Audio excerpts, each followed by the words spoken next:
Donc, par rapport au Hajj, alors pourquoi c'est si cher de manière générale et pourquoi c'est cher en particulier dans cette période-là? Je vais répondre d'abord à la question de manière générale et ensuite à la question de manière spécifique, donc de cette période-là. De manière générale, le Hajj, il faut savoir que c'est un investissement qui inclut beaucoup de choses. Avant cela, j'aimerais faire une introduction sur le fait de déconstruire un mythe qui est que beaucoup pensent que parce que le Hajj était à tant et tant de francs, à l'époque des francs, à l'époque de nos anciens, et qu'on a des anciens qui voyageaient pour 1000, que forcément c'était moins cher. Et ça, il faut faire attention, parce que même si vous questionnez les anciens, ils vont vous dire que quand ils voyageaient avec ces prix-là pour le Hajj, ils voyageaient parfois pour plusieurs mois. Au minimum, c'était 1 à 2 mois, et généralement c'était 3, 4, 5, 6 mois. Et donc le Hajj, si le prix du billet était amorti, entre guillemets, vis-à-vis d'aujourd'hui, en tout cas, il payait beaucoup moins au niveau des charges, il faut savoir qu'au niveau de la qualité de leur transport, au niveau du temps qu'ils passaient, ils payaient quasiment la même chose. D'ailleurs, ils prenaient des bus, ils passaient par la France, la Turquie, la Syrie, etc., jusqu'à descendre en Arabie. Et c'était un voyage qui était très long. Et généralement, leurs dépenses personnelles, ce qu'ils laissaient à leur famille, etc., ça faisait que le budget était quasiment équivalent à ce qu'on a aujourd'hui. C'est absolument pas pour défendre les agences. Je ne travaille pas du tout, en tout cas plus du tout avec les agences. J'ai absolument rien à défendre. Vous allez voir que on va donner le positif et le négatif. Mais c'est juste pour retirer ce mythe-là du fait que avant les gens payaient forcément moins cher. C'est pas vrai. Et même à l'époque des Sahaba, même à l'époque des Salaf, ce n'était pas forcément moins cher parce que les gens ils voyageaient pendant parfois une année. Et donc ils devaient prévoir les dépenses d'une année dans le voyage de Hajj. Et c'est la raison pour laquelle le Hajj ça a toujours été un investissement. C'est la raison pour laquelle le Hajj n'est obligatoire que pour celui qui en a la capacité. C'est la seule adoration qui est rattachée à une capacité financière. Avec la zakat, mais bon, la zakat, c'est parce qu'on n'est pas éligible du tout. Mais ici, le Hajj, c'est-à-dire il est présent, il peut être fait, mais si la personne n'a pas la capacité financière de le faire, elle va en être déchargée parce que ça ne va pas être obligatoire pour elle. Ça montre que avoir la capacité financière de faire le Hajj, c'est quelque chose. Si tout le monde avait la capacité financière de faire le Hajj, ce serait obligatoire pour tout le monde. Vous comprenez? Donc, pourquoi est-ce que je dis ça? Parce qu'il y a certaines personnes qui disent le Hajj, ça devrait être gratuit. Non, pas forcément. Le Hajj, ça a toujours été un investissement, ça a toujours été un sacrifice. Et le prophète, alayhi salatu wassalam, dit d'ailleurs dans le hadith de Aïcha, qui est rapporté par Tabarani de mémoire et d'autres, il lui dit, tu as une récompense équivalente à ta fatigue et à tes dépenses. Donc la personne est récompensée. D'accord, ça c'est un premier point d'introduction. Deuxième point d'introduction, il faut savoir que le prix du Hajj, c'est un prix qui est pyramidal.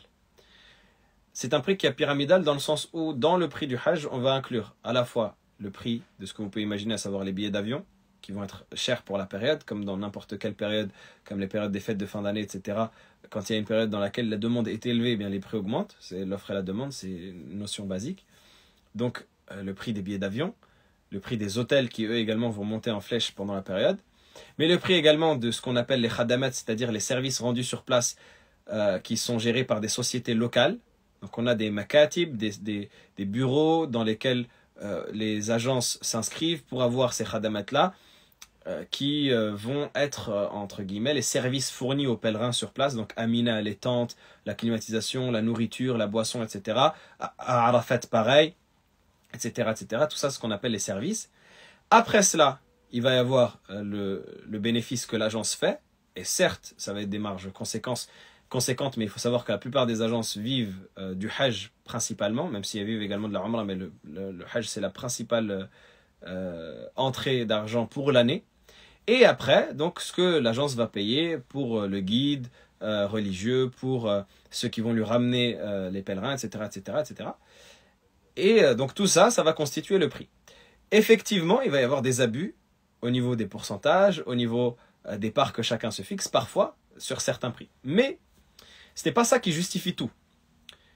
Ce que je veux dire par là, à nouveau, je ne défends personne, je ne suis pas là pour défendre l'agence ou pour défendre mon compte ou quoi. C'est d'ailleurs une des raisons qui a fait que j'ai préféré proposer la formule d'accompagnement pour être en toute transparence. Vous savez combien vous payez pour l'accompagnement, vous savez combien vous payez vous pour vos billets, pour votre hôtel, pour que ce soit en toute transparence le salaire de la personne qui travaille pour vous guider, pour vous amener sur les lieux saints, pour vous faire la Umrah, etc. Il est clair. Vous savez exactement ce que vous avez donné, vous savez exactement ce que vous avez payé. Ça, c'est le modèle que, à titre personnel, je trouve le plus éthique aujourd'hui. Donc ça, c'est la première des choses. Donc le tarif du Hajj est pyramidal. Et maintenant, concernant le Covid, aujourd'hui, pourquoi est-ce que c'est aussi cher à la période dans laquelle on est? C'est parce que l'Arabie est en train de renouveler toutes les structures du Hajj. Donc à Mina, ils ont construit des nouveaux campements qu'ils veulent 5 étoiles, entre guillemets, dans le sens où ils veulent améliorer ce qui était proposé jusqu'ici aux pèlerins. Ils vont moderniser le Hajj. Il y a des rumeurs même qui parlent du Hajj individuel dans les prochaines années. C'est-à-dire que vous pourriez prendre votre visa seul et aller vous rendre dans la période de Hajj seul, sans agence, etc. Donc c'est ce qui se dit dans les bruits de couloir qu'on entend aujourd'hui. Et d'ailleurs qui ne serait pas étonnant parce que c'est toute la vision de l'Arabie. C'est ce qu'ils font pour la Umrah actuellement. Avant la Umrah, c'était impossible sans passer par une agence. Quasiment. Hein. En tout cas, on devait, même pour le visa Umrah, passer par une agence. Là, aujourd'hui, en 5 minutes, vous avez votre visa Umrah. D'accord? Donc l'Arabie tend vers cela et elle tend à moderniser. C'est pour ça qu'ils ont fait énormément de travaux. Ils ont installé, pour ceux qui y sont allés récemment, des... comment on appelle ça? Vous savez, comme quand on rentre dans le métro, j'ai oublié comment on appelle ça. Quand on doit valider notre carte, parce qu'ils vont mettre un badge électronique pour le Hajj. Donc on passe le badge électronique pour passer c'est pas des parcs-mètres, comment on appelle cela, des portes battantes, ou je sais pas comment on appelle cela en tout cas. Badge électronique pour rentrer à Mina, pour rentrer à Arafat, des portiques, voilà, merci, je n'ai pas le terme, merci, des portiques. Donc ils ont installé un peu des portiques un peu partout, à Arafat, etc. Donc ils ont fait énormément de travaux, ce qui a fait que le prix de ces services-là, pour vous résumer la chose sans rentrer dans les détails, le prix des khadamat qui sont fournis sur place a augmenté d'à peu près 1800 à 2000 euros. Donc ça s'ajoute au prix du Hajj qui était à la base, donc dans les 5000 euros à peu près, si on prend une moyenne entre les formules économiques et les formules confort. Okay, donc il y a à peu près 2000 euros de supplément qui s'est ajouté. C'est ce qui fait qu'aujourd'hui, on a des prix qui vont de 7000 à 10 000 euros. Après, oui, encore une fois, je ne suis là pour défendre personne. Il y a des agences qui vont peut-être abuser. Je dis peut-être parce que, en fonction de celles qui le font et celles qui ne le font pas, en fonction de celles qui sont professionnelles et celles qui ne le sont pas, on ne peut pas mettre un jugement général qui va incriminer toutes les personnes. Mais sûrement qu'il y en a parmi elles qui abusent, qui ont une marge qui est beaucoup plus que celle qu'ils devraient, ou qu'ils devraient. En vérité, il n'y a pas de règle dans le commerce. Et j'arrive à un point juste après qui est que ce prix-là empêcherait de faire le Hajj. Donc un prix qui n'est pas forcément éthique, une marge qui est importante, etc. Mais ça, c'est une proposition que le professionnel fait. La personne, si elle veut souscrire à cela, elle le fait. Si elle veut aller regarder ailleurs dans moins cher, elle le fait. Au final, chacun son budget, chacun l'envie qu'il veut, et chacun les hôtels qu'il choisit, et chacun la prestation qu'il veut, etc. etc. Mais donc, comme je disais, il peut y avoir des personnes qui ont une marge qui soit excessive, des agences qui ont une marge qui soit excessive, ça peut exister évidemment, mais c'est pas la seule chose qui justifie le prix. C'est pas la seule chose qui justifie le prix. Il faut garder en tête que dans ce prix-là, c'est un gros camembert, le camembert dans le sens des graphiques, hein, PowerPoint, où vous avez plusieurs tranches qui sont pour chacune des dépenses. Plusieurs tranches qui sont pour chacune des dépenses. À nouveau, je précise, pour ceux qui écouteraient ce propos à la volée, je ne travaille pour aucune structure, je suis indépendant, je pourrais dire que toutes les agences sont des voleurs sans que ça ne cause rien, alhamdoulilah, ni à ma subsistance, ni à ma sécurité, ni rien du tout. Mais c'est juste qu'on essaye de craindre Allah subhanahu wa ta'ala et d'émettre un jugement qui soit équitable. Ensuite, est-ce que ces agences-là bloquent le chemin vers l'adoration d'Allah subhanahu wa ta'ala ou pas? Non. Tout simplement parce que toi, ce qui t'intéresse, c'est de savoir si tu as les moyens de faire le Hajj ou pas. Si tu n'as pas les moyens, Allah subhanahu wa ta'ala t'a déchargé de l'obligation du Hajj. À partir du moment où tu auras les moyens pour le faire, tu pourras le faire, tu pourras l'accomplir. Maintenant, si tu trouves une formule qui est adaptée à tes moyens, bien alhamdoulilah, l'obligation, elle est validée pour toi. Si tu ne trouves pas une formule qui est adaptée à tes moyens, imaginons que toutes les agences soient des voleurs, tous fixent le Hajj à 10, 15, 20 000 euros, eh bien ton obligation, elle n'est pas concrétisée, c'est-à-dire que tu n'es pas concerné par cette obligation. Salam. Donc le fait de dire c'est eux qui emboîtent le chemin, en plus du fait que mettre la faute sur les agences de manière directe et sans aucune nuance, c'est une faute en soi, parce qu'il y a des agences qui ont beaucoup à se reprocher et qui ont des pratiques qui sont très opaques et qui sont très floues, mais ce n'est pas eux les seules causes, et bien loin de là. Mais, donc en plus du fait que ce n'est pas correct, ça n'enlève en rien au fait que si on a la capacité de faire le hajj, on le fait. Et si on n'a pas la capacité, eh bien, on n'est pas soumis à cette obligation. Salam. Vous voyez ce que je veux dire?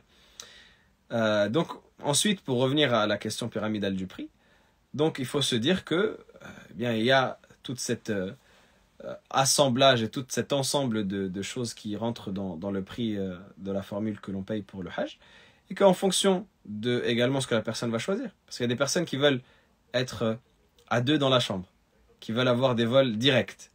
Quand je travaillais en agence, on avait des demandes comme ça.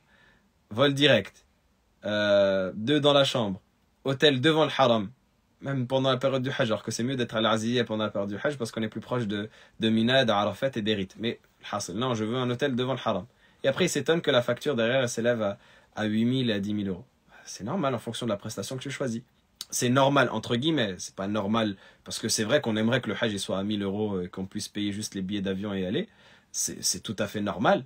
Mais c'est logique de comprendre que plus tu rajoutes tes prestations, et plus la facture augmente. C'est tout à fait logique. Et surtout de se dire que la France, on a une situation qui est privilégiée par rapport à d'autres pays. Vous savez qu'au Canada, le hajj, même dans les années pré-Covid, avant le Covid, donc la prestation du hajj, elle était dans les 15 000, 17 000, 20 000 dollars. Et c'était extrêmement excessif chez eux. C'était hors de prix. Donc voilà, juste une petite parenthèse pour le hajj. Maintenant, si vous avez d'autres questions, je suis prêt à les prendre avec grand plaisir. Mais voilà, en très résumé, ce qu'on peut dire.